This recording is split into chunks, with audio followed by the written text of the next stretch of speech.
আসসালামু আলাইকুম, স্বাগতম নতুন আরেকটি ভিডিওতে।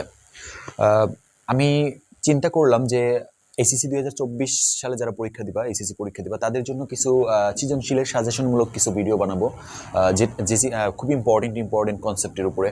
তো সেই চিন্তা থেকে সেই ধারাবাহিকতায় আজকে হচ্ছে তোমার হলো ফার্স্ট ভিডিও তৈরি করতেছি। যারা এসএসসি পরীক্ষা তো 24 সালে পরীক্ষা দিবা তাদের জন্য কিছু ইম্পর্টেন্ট টপিক নিয়ে কিছু সৃজনশীল সলভ করে কিছু ভিডিও তৈরি করব। এই টপিকগুলো খুবই ইম্পর্টেন্ট। আর আজকে প্রথম হচ্ছে আমি নিউটনের বলবিদ্যা যে তোমাদের চ্যাপ্টারটা আছে সেই চ্যাপ্টার থেকে একটা প্রশ্ন এখানে লিখে রাখছি। তো আমি যে প্রশ্নগুলো করাবো সেগুলো খুব ইম্পর্টেন্ট এবং কনসেপ্টগুলো খুব ইম্পর্টেন্ট এই 2024 সালের জন্য। তো যাক, বেশি কথা বলবো না। এর পরবর্তীতে আমরা আজকে একটা সলভ করব, পরবর্তীতে হচ্ছে ধারাবাহিকভাবে প্রত্যেকটা ভিডিওতে এক একটা কনসেপ্ট নিয়ে এক একটা সৃজনশীল সলভ করা হবে। তো বেশি কথা না বলে আমরা প্রশ্ন সলভে যাব। তার আগে একটা রিকোয়েস্ট থাকবে, যারা এখনো আমার চ্যানেলটা সাবস্ক্রাইব করো নাই অবশ্যই চ্যানেলটা সাবস্ক্রাইব করে দিবে এবং অবশ্যই বেল আইকনটা প্রেস করে দিবে যাতে আমার আপডেটগুলো তোমার কাছে চলে যায়। আর যদি ভিডিওটা তোমার কাছে ভালো লাগে, তোমার কাছে হেল্পফুল মনে হয়, তাহলে অবশ্যই একটা লাইক, শেয়ার আর কমেন্ট করে দিবা। তো যাই হোক, আমরা পড়ায় চলে যাই, আমাদের প্রশ্ন সলভে চলে যাই। আমাদের প্রশ্নটা আমি এখানে লিখে রাখছি, দেখো। এখানে আমি দুইটা ফিগার দেওয়া আছে কোশ্চেন। একটা হচ্ছে এইটা, দেখো। একটা হচ্ছে এখানে এ বিন্দু থেকে একটা হেলানো তল আছে এ বি। এই এ বি থেকে আমার 500 গ্রাম ভরের একটা নিরেট গোলক, ঠিক আছে, গোলক স্ফেয়ার, ফুটবল আকৃতির একটা নিরেট গোলক, ফুটবল আকৃতির বাট নিরেট, অর্থাৎ মাঝখানে কোনো ফাঁপা নেই, এরকম একটা নিরেট গোলক, ঠিক আছে, এ থেকে গড়িয়ে গড়িয়ে বিতে পড়তেছে। এবং এই এ বি রাস্তার হেলানো তলটার আমার দৈর্ঘ্যটা কিন্তু 3 মিটার, এটা দেওয়া আছে। আর এখানে যে হেলানো তলটা, এটা আনুভূমিকের সাথে 30 ডিগ্রি অ্যাঙ্গেলে আছে, এইটা বলা আছে। এবং আরেকটা চিত্র আমি এখানে এঁকে রাখছি, দেখো। এই চিত্রটাতে এখানে একটা রোলার কাস্টার, ওই যে আমরা বিভিন্ন পার্কে দেখি, হ্যাঁ, ওই পার্কে রোলার কাস্টারটা এখান থেকে এসে রোলার কোস্টারটা এখান থেকে এসে এরকম গড়িয়ে আবার এখান থেকে, মানে এখান থেকে গড়িয়ে এখান থেকে যখন গড়িয়ে পড়বে তখন কিন্তু এটা আবার এখান থেকে এরকম এখানে উঠে আসবে, ঠিক আছে। ব্যাপারটা এরকম এরকম দেখাচ্ছি যে। আর এখানে এই যত উচ্চতা থেকে, কত উচ্চতা থেকে রোলার কাস্টারটা এখান থেকে নামা শুরু করছে, 50 মিটার, এইটুকু 50 মিটার দেওয়া আছে। আর এইখানে উঠবে কতটুকু সেটা দেওয়া আছে। ওরা বলছে যে এখানে এই হাইটটা হচ্ছে 40 মিটার। আচ্ছা, যাই হোক, এখানে আমার উদ্দীপকটা লেখা আছে যে চিত্রে একে একটি নিরেট গোলক হেলানো তলবে গড়িয়ে পড়ে বিবিন্দুতে, যে হেলানো তলবে গড়িয়ে পড়ে বিবিন্দুতে পৌঁছায়। অপরদিকে চিত্র 2-এ 1 টন, এটার ভর আছে কত, 1 টন, 1 টন ভরের একটি রোলার কোস্টার 50 মিটার উচ্চতা থেকে, 50 মিটার উচ্চতায়, যেটুকু 50 মিটার, এই 50 মিটার উচ্চতা থেকে পতিত হয়ে 40 মিটার উচ্চতার লুপে, এই যে এরকম ঘুরে আবার উপরে উঠবে কত, 40 মিটার, 40 মিটার উচ্চতার লুপে ঘুরে, এটা বলছে। এখন এখানে প্রশ্ন করা হয়েছে, দেখো, চিত্র 1-এ, এই যে চিত্র 1-এ বি বিন্দুতে গোলকটির বেগ নির্ণয় করো। অর্থাৎ আমার এই নিরেট গোলকটা যখন এ বিন্দু থেকে বি বিন্দুতে আসলো, তখন এইখানে এসে বেগটা কত হবে সেটা বের করতে বলছে। আচ্ছা, তো বিষয়টা আমরা একটু বোঝার চেষ্টা করি। দেখো, 1 নম্বর কথা, আমরা কিন্তু জানি, আমি এখানে একটু বোঝাচ্ছি, দেখো, যে এরকম একটা হেলানো তল, এখান থেকে যদি কোনো বস্তু পড়ে, এখানে যদি একটা কোনো বস্তু পড়ে আমার এই জায়গাটাতে, আমরা জানি যে কোনো গতিশক্তি থাকে না, এখানে গতিশক্তিটা শূন্য থাকে, ঠিক আছে, গতিশক্তি শূন্য থাকে, বাট সবটুকুই থাকে কি, বিভব শক্তি থাকে, এখানে সবটুকুই বিভব শক্তি থাকে, তাই না? আচ্ছা, এখন যখন এই বস্তুটা এখান থেকে এইখানে আসবে, তখন কিন্তু এই বিভব শক্তিটা কনভার্ট হবে কিসে, গতিশক্তিতে কনভার্ট হবে। তার মানে মানে আর গতিশক্তি মানে বেগ। তো আমরা এখানে যদি গতিশক্তিটা নিয়ে আসতে পারি, মানে এই বিভব শক্তিটা আমার কোন কোন শক্তিতে এখানে কনভার্ট হচ্ছে সেটা যদি আমরা বুঝতে পারি, তাহলে আমরা বেগটা বের করে ফেলতে পারবো। বাট এখানে বিষয়টা খেয়াল করো, আমার কিন্তু এখানে কোনো বস্তু বলে, মানে বস্তুটা কেমন, বস্তুটা হচ্ছে গোলক আকৃতির। একটু মানে এখানে দুই ধরনের বস্তু থাকতে পারে। একটা হচ্ছে, ধরো এরকম আমি চারকোনা একটা বস্তু দিলাম, সেই চারকোনা বস্তুটা কিন্তু শুধু ঘেস খেয়ে এরকম পড়বে, এরকম ঘুরবে না, নিজে কিন্তু ঘুরবে না। বাট গোলক যদি রাখি আমি, গোলকটা নিচেও পড়বে, আবার নিজেও কিন্তু ঘুরতে ঘুরতে পড়বে। তো পার্থক্যটা এইখানেই। তার মানে আমি যদি একটা চারকোনা বস্তু রাখি, সেই ক্ষেত্রে তার তার শুধু এক মানে রৈখিক গতিশক্তি সৃষ্টি হবে, হাফ এম ভি স্কোয়ার, রৈখিক গতিশক্তি সৃষ্টি হবে, নিজে কিন্তু ঘুরবে না। আমি আবার ক্লিয়ার করার চেষ্টা করতেছি, দেখো এখানে, মানে এই ধরনের প্রশ্নটা তোমরা অনেকে কনফিউশনে পড়ে যেতে পারো, যে এখানে একটু খেয়াল রাখা লাগবে বস্তুটা কি ধরনের বস্তু আছে। এটা গোলক আকৃতির বস্তু বলছে যেহেতু, তার মানে এটা কিন্তু নিজে ঘুরতে ঘুরতে পড়বে, একই সাথে তার মানে কি, তার রৈখিক দূরত্ব অতিক্রম করলো, একই সাথে ঘোরা মানে কি, কৌণিক কৌণিক বেগ থাকবে তার, মানে কৌণিক গতিশক্তি প্রাপ্ত হবে সে। কিন্তু আমি যদি কোনো চার কোণা বস্তু রাখতাম তাহলে কিন্তু সে শুধু রৈখিক বেগ প্রাপ্ত হইতো, অর্থাৎ এখানে শুধু রৈখিক গতি পেতাম আমরা, কোনো কৌণিক গতি পেতাম না। বাট এখানে উদ্দীপকে কিন্তু আমার একটা গোলক রাখা হয়েছে। গোলক থাকলে যেটা হবে, ও একই সাথে রৈখিক দূরত্ব অতিক্রম করবে, তার মানে তার মধ্যে রৈখিক এই হাফ এম বি স্কয়ার রৈখিক গতিশক্তি যেটা সেটাও পাওয়া যাবে। একই সাথে আমরা জানি কৌণিক গতিশক্তি হচ্ছে হাফ আই ওমেগা স্কয়ার, এইটাও কিন্তু পাওয়া যাবে। তো উদ্দীপকের যে আমার নিরেট গোলক বলার কারণে এই পার্থক্যটা আসবে, যে নর্মালি যদি আমি একটা নর্মাল বস্তু রাখতাম সেই ক্ষেত্রে শুধুমাত্র গতিশক্তি রৈখিক গতিশক্তি হাফ এম বি স্কয়ার পেতাম, অর্থাৎ এখানকার যে বিভব শক্তিটা আছে বিভব শক্তিটা শুধুমাত্র কি হইতো, রৈখিক গতিশক্তি হাফ এম বি স্কয়ারে কনভার্ট হইতো যদি এখানে কোনো একটা গোলক মানে চার কোণা বস্তু থাকতো। বাট এখানে আমাদের উদ্দীপকে গোলক দিছে, দ্যাটস ওয়াই এই গোলকটার যে বিভব শক্তি সেই বিভব শক্তিটা এখানে এসে দুইটা গতিশক্তিতে রূপান্তর হবে, একটা হচ্ছে রৈখিক গতিশক্তি আর একটা হচ্ছে কৌণিক গতিশক্তি। এই লজিকটা বুঝলে আমরা প্রশ্নটা একদম সলভ করে ফেলতে পারবো। যদি দেখো আমরা প্রশ্ন সলভে যাই। সো আমি লিখতে পারি, তাহলে কি লিখতে পারি, যে এই গোলকটার যে বিভব শক্তি mgh, এখন দেখো এই এইচটা কিন্তু দেওয়া নেই। আমরা জানি বিভব শক্তি বের করার সময় আমাদের এই হাইটটা নিতে হয়, তো এইটা দেওয়া নেই, দেওয়া আছে হেলানো তলের দৈর্ঘ্য। তো প্রথমে আমরা এই হেলানো আমার এসিটা বের করে নিই। এসি ইজ ইকুয়াল টু কি লেখা যাবে, দেখো আমি একটু এইখানে বের করতেছি। এসি ইজ ইকুয়াল টু কি লেখা যাবে, এটা একটা সমকোণী ত্রিভুজ, তো এই অ্যাঙ্গেলটা দেওয়া আছে, এটা অতিভুজ, এটা লম্ব, ঠিক আছে। আচ্ছা, তাহলে আমার লেখা যাবে যে সাইন থিটা ইকুয়াল টু লেখা যাবে যে তোমার এ বি এসি, সরি আমি একটু ভালো করে লিখি, sine theta is equal two, অর্থাৎ সাইন 30 ডিগ্রি, এখানে সাইন 30 ডিগ্রি ইকুয়াল টু লেখা যাবে লম্ব বাই অর্থাৎ এসি বাই এ বি অতিভুজ। তো এখান থেকে আমি এসি যদি বের করে ফেলি, এসি ইকুয়াল টু আসবে কত, সাইন অর্থাৎ এ বি ইন্টু সাইন 30। তো এ বির ভ্যালু হচ্ছে 3 আর গুণন সাইন 30 ভ্যালু হচ্ছে হাফ, তো আমি পাবো কত, 0.5 মিটার। তার মানে এসি কিন্তু পেয়ে গেছে। আচ্ছা, এখন দেখো তাহলে আমার এসি বের করার উদ্দেশ্য কি, কারণ আমার এ বিন্দুতে বিভব শক্তিটা বের করা লাগবে। সেই বিভব শক্তি তো আমার দুইটা গতিশক্তিতে এখানে রূপান্তর হবে। বিভব শক্তি ইজ ইকুয়াল টু রৈখিক গতিশক্তি প্লাস কৌণিক গতিশক্তি, এইটা সমষ্টিটা হবে বিভব শক্তির সমান। অর্থাৎ রৈখিক গতিশক্তি, এইখানে আগেই বলছি যে এখানে গোলকটা যখন আসবে তখন গোলকের দুই ধরনের গতিশক্তি থাকবে, একটা হচ্ছে বিভব তোমার রৈখিক গতিশক্তি আর একটা হচ্ছে কৌণিক গতিশক্তি, এই দুইটার সমষ্টি হবে এখানকার বিভব শক্তির সমান, ঠিক আছে। ওকে, তো আমরা এখানে তাহলে এখানে বিভব শক্তিটা কত হবে, দেখো এম জি এইচ, যেটা আমরা এখান থেকে এসি অর্থাৎ এসিটা আমরা এসিটাকে এইচ বললাম, ঠিক আছে। আচ্ছা, ইজ ইকুয়াল টু এখানে আমাদের যখন গোলকটা আসবে তখন দুই ধরনের গতি সৃষ্টি হবে, একটা হচ্ছে half M V square plus কি হাফ আই ওমেগা স্কোয়ার, ঠিক আছে। তো এখান থেকে দেখো আমরা এমটা রাখলাম, একটু ক্যালকুলেশনটা করে নেই, তারপরে ভ্যালুগুলো বসাই দিব। এইচ, এই যে এইচ মানে হচ্ছে এসি, এসিটা আমরা এইচ ধরতেছি, তো H equal to half M V square থাকলো। যেহেতু আমি বেগটা বের করব, এখানে কিন্তু আমার কৌণিক বেগটা আমরা একটু যেহেতু আমাদের কৌণিক বেগের ভ্যালু আমাদের উদ্দীপকে নাই, তো কৌণিক বেগটাকে আমার রিপ্লেস করতে হবে অন্য কিছুর মাধ্যমে। তো আমরা একটু চেষ্টা করি, দেখো আমরা কিন্তু জানি যে এই আইটাও কিন্তু আমার প্রশ্নে দেওয়া নাই, কিন্তু আমরা আইটা বের করতে পারবো। আমরা জানি নিরেট গোলকের জড়তার ভ্রামক কত, আই ইজ ইকুয়াল টু আমরা লিখতে পারি 2/5 এম আর স্কোয়ার। এটা হচ্ছে আমার নিরেট গোলকের জড়তার ভ্রামক। যেহেতু নিরেট গোলক স্ফিয়ার আকৃতির একটা স্ফিয়ার, নিরেট স্ফিয়ার, তো এটার জড়তার ভ্রামক হচ্ছে তোমার 2/5 আর স্কোয়ার এম আর স্কোয়ার, ঠিক আছে। আচ্ছা, তো আমি সেখানে যদি ভ্যালুটা বসায় দেই, হাফটা থাকলো, আয়ের জায়গায় আমি এটা বসাবো, আই হচ্ছে কত হবে 2/5 এম আর স্কোয়ার, আর এখানে কিন্তু ওমেগা স্কোয়ারটা থেকেই যাবে ওমেগা স্কোয়ার। তো এখানে আমি 2 কেটে দিতে পারি, থাকতেছে কত দেখো, M G H equal to half M V square plus এখানে কিন্তু 2 কেটে গেল, থাকবে হচ্ছে 1/5 আর এম, এখানে থাকবে ওমেগা স্কোয়ার আর স্কোয়ার। এই দুইটাকে আমি একেবারে লিখতে পারি কি, দেখো ওমেগার উপরে স্কোয়ার আছে আর উপরে স্কোয়ার আছে, তো আমি একেবারে হোল স্কোয়ার দিয়ে দিলাম।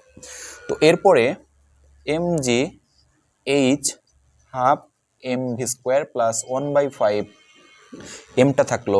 এখন দেখো এখানে ওমেগা আর আর এই মানটা কিন্তু আমার প্রশ্নে দেওয়া নেই, সো আমি বলছি যে এটাকে আমরা রিপ্লেস করব অন্য কিছুর মাধ্যমে। তো আমরা কিন্তু একটা সূত্র জানি, দেখো রৈখিক বেগের সাথে কৌণিক, আমাকে যে বেগটা বের করতে বলছে সেটা কিন্তু রৈখিক বেগ।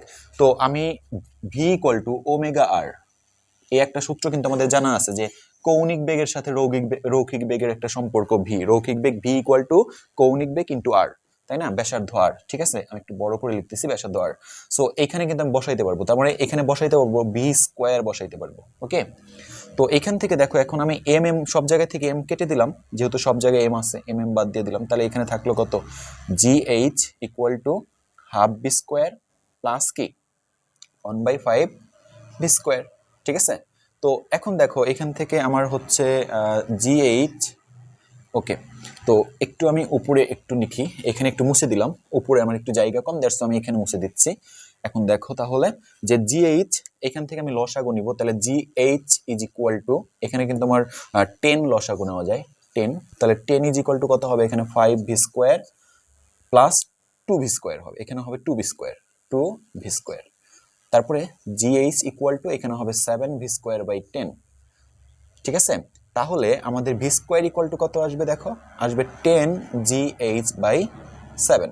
পরবর্তীতে আমি যদি তোমার হচ্ছে যে এখানে একটু মুছে দিই আমি, দেখো ভি ইকুয়াল টু কত আসবে রুট ওভার অফ 10, আর জি এর ভ্যালু কত, জি এর ভ্যালু হচ্ছে 9.8, এইচ এর ভ্যালু আমরা 1.5 বের করে রাখছি, 1.5 ডিভাইডেড বাই আমাদের সরি এই রুটটা তো টোটালের উপরে আছে, ডিভাইডেড বাই 7। সো এটা যদি করি আমাদের ভ্যালুটা আমরা পেয়ে যাব, আমরা একটু ক্যালকুলেটর করে দেখি যেটা কত আসে।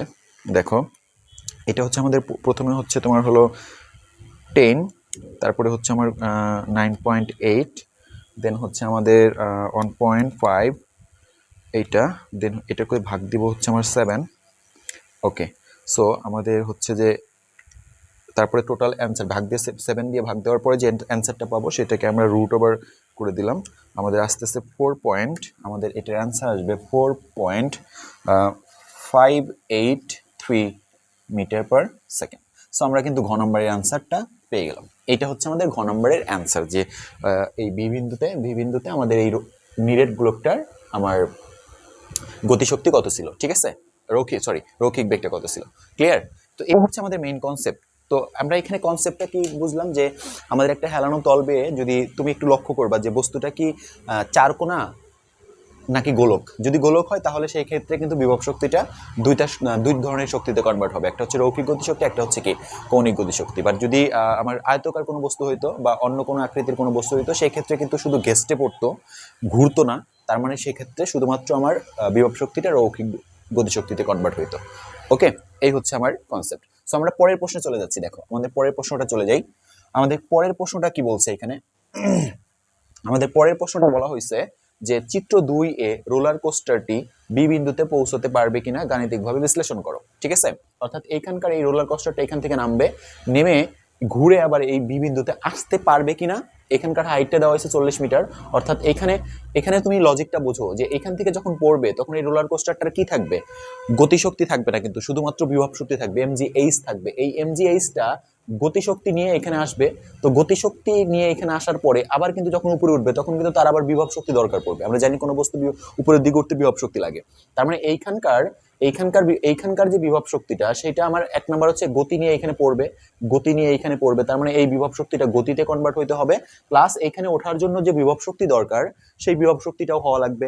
তার মানে আমারকার এই ঘুরে এই বি বিন্দুতে আসার জন্য যে বিভব শক্তি দরকার সেই বিভব শক্তি প্লাস এখান থেকে গড়িয়ে পড়ার জন্য যে গতিশক্তি দরকার, এই দুইটা শক্তিই কিন্তু আমার এই বিভব শক্তি থেকে আসবে, তাই আসবে না? তার মানে এইখানকার বিভব শক্তিটা ইজ ইকুয়াল টু হবে এই গতিশক্তি প্লাস এইখানকার বি বিন্দুর বিভব শক্তি, এটা লিখতে পারি আমরা। সো আমরা একটু দেখো ক্যালকুলেশনটা করি। সো আমরা এইখানকার বিভব শক্তিটা আমরা করতেছি, দেখো তো এম জি এইচ, আমি এইচটাকে 1 ধরলাম, H1 ধরলাম, আর এইখানকার এইচটাকে আমি ধরবো তোমার হচ্ছে শুধু এইচ ধরবো। ঠিক আছে, তো আমরা চেক করে দেখবো যে এইখানকার বিভব শক্তি ইজ ইকুয়াল টু এইখানকার গতিশক্তি প্লাস এইখানকার বিভব শক্তি, এই দুইটা ধরে আমরা দেখবো যে এই এইচটা 40 পাই কিনা। আমি একটু ক্যালকুলেশন করে দেখাচ্ছি তোমাকে, যে এই যে বিভব শক্তিটা লিখলাম এখানে, এটা কিন্তু এইখানকার বিভব শক্তি, এই বিভব শক্তি এটা কয় ভাগে ভাগ হইতে হবে, এক নম্বরে হচ্ছে গতিশক্তি নিয়ে এখানে পড়বে, সেটাও এখান থেকে আসবে, আবার এই যে এইখান থেকে যে উঠবে বি বিন্দুতে সেই বিভব শক্তিটাও কিন্তু এখান থেকে আসবে। তার মানে এটা ইকুয়াল টু আমি কি লিখতে পারবো, এটা ইকুয়াল টু লিখতে পারবো half M V square plus M G, এই এইচটা লিখতে পারবো। দেখো এই এইচ, অর্থাৎ এইখানকার এইচটাকে আমি ধরলাম শুধু এইচ ধরলাম, আর এই এইচটাকে ধরছি আমি H1। এখন এই H1টা আমি এখানে বসাবো, বসায়া দেখি যে আর এখান থেকে এইচটা যদি বের করব, আমি বের করে দেখি, যদি দেখি 40 আসে, তার মানে কি সে ওইখানে উঠতে পারবে। হ্যাঁ, আর যদি দেখি না 40 আসে না, তার থেকে কম আসে, তাহলে উঠতে পারবে না। বেশি আসলেও হবে, অর্থাৎ এটার অ্যাটলিস্ট 40 আসতে হবে, এটা বের করে অ্যাটলিস্ট 40 আসতে হবে, 40-এর উপরে হলেও হবে, কোনো প্রবলেম নেই, বাট কম আসা যাবে না। ঠিক আছে, আচ্ছা, তো আমরা ক্যালকুলেশনটা একটু করবো। দেখো mg, আমি একটু ছোট করে লিখি, mg h1 is equal two কত হলো, হাফ এম ভি স্কোয়ার। এখানে দেখো যে আমাদের mgh, এই এইচটা আমি তো বেরই করবো, তো আমি এখানে mgh রেখে দিলাম। আরেকটা বিষয় যে এখানে আমাদের এই এম কিন্তু আমি সব জায়গা থেকে বাদ দিয়ে দিতে পারি। ঠিক আছে, সব জায়গা থেকে আমি বাদ দিয়ে দিই, এমটা বাদ দিয়ে দিই, এখানে এমটা এখানে বাদ দিই, তাহলে আমাদের এখানে কি থাকতেছে, ভি স্কোয়ার থাকতেছে, প্লাস এইখানে এম বাদ দিলে কি থাকবে, জিএইচ থাকবে। ওকে, আচ্ছা, এখন খেয়াল করো, আমাদের এই ভ্যালুটা এটা কিন্তু নাই কোশ্চেনে, এখানকার বেগ কিন্তু নেই, যে এখানে এসে কত বেগ হইলো সেটা নেই। সো আমি একটা কাজ করতে পারি, আমি ধরে বেগটা বের করে নিতে পারি। আমরা এখানে কেমন বের করতে পারি, এইভাবে বের করতে পারি। যেহেতু এখান থেকে দেখো এইখানে কিন্তু গতিশক্তি হবে এবং এটা কিন্তু ঘুরে এখানে আসবে, তার মানে এটা কিন্তু একটা বৃত্তাকার পথে ঘুরতেছে। আমরা একটা লজিক দেখাইতে পারি যে এখানে জাস্ট আমি ধরে নিলাম যে বিবিন্দুতে ওঠার জন্য তার কিন্তু একটা, যেহেতু ঘুরবে এটা, তার মানে কেন্দ্রমুখী বল লাগবে। কেন্দ্রমুখী বল কিন্তু আমাদের আমরা জানি M V square by R, M V square by R লিখতে পারি। আর এটা তোমার হচ্ছে যে কার সমান হইতে হবে, এই কেন্দ্রমুখী বল, এই যে এইটার যে ওজন, এই রোলার কোস্টারটা এখানে আসবে না, এটা ওজন তো নিচের দিকে, তো কেন্দ্র এটা হইতে হবে ওজনের সমান, তাই না? তো এখান থেকে আমি এম বাদ দিলাম, আর ভি স্কোয়ার ইকুয়াল টু লিখতে পারি হচ্ছে আর জি, অর্থাৎ এই ভি স্কোয়ারের মানটা আমি এখানে বের করে নিলাম। GH1 ইকুয়াল টু হাফ আর জি, এই ভি স্কোয়ারের মানটা আর জি বসাই দিলাম, প্লাস GH। তো এখান থেকে দেখো আমি এইচটা বের করবো। দেখো এখানে জিও কিন্তু ক্যান্সেল আউট করে দেওয়া যায় চাইলে, আমি জি ক্যান্সেল আউট করে দিলাম, তাহলে থাকলো কি H1 is equal to half into R plus H. তো আমি এই এইচটা বের করে দেখবো 40 হয় কিনা। তো আমি এই এইচ ইকুয়াল টু লিখতে পারবো, দেখো H1 মাইনাস হাফ ইন্টু আর। ওকে, সো এইখানে আমি উপরে একটু মুছে দেই, উপরে একটু ক্যালকুলেশনটা মুছে দিচ্ছে। এখন দেখো এই এইচটা কিন্তু আমাদের বের করব আমরা, H1টা আমাদের ছিল 50 মাইনাস এখানে হাফ ইন্টু এই যে হাফ, এই আরটা কিন্তু খেয়াল করো, আরটা কিন্তু আমাদের এইখানকার, এই যে এইখানকার দেখো, এই যে বৃত্তাকার পথে ঘুরতেছিল না, এটা রোলার কোস্টার তো ঘুরে বৃত্তাকার পথে ঘুরবে, তার মানে এইটার হচ্ছে এই ব্যাসার্ধটাই হচ্ছে আর। ঠিক আছে, তো এই টোটালটা যদি আমার 40 হয়, তো এটাকে 2 দিয়ে ভাগ করলে, 40কে 2 দিয়ে ভাগ করলে কিন্তু আমি আরটা পেয়ে যাব, অর্থাৎ 40/2।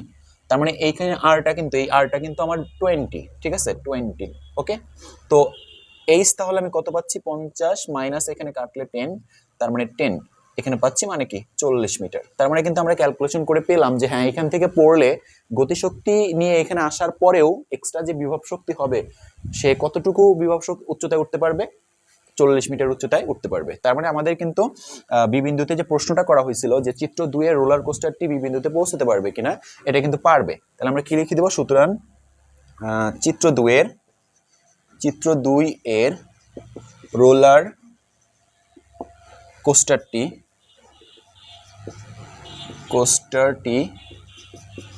বি বিন্দুতে পৌঁছতে পারবে। ঠিক আছে, এই হচ্ছে আমাদের প্রশ্ন। তো যাই হোক, আশা করি সবাই বুঝতে পারছো, খুব ইম্পর্টেন্ট একটা কনসেপ্ট ছিল।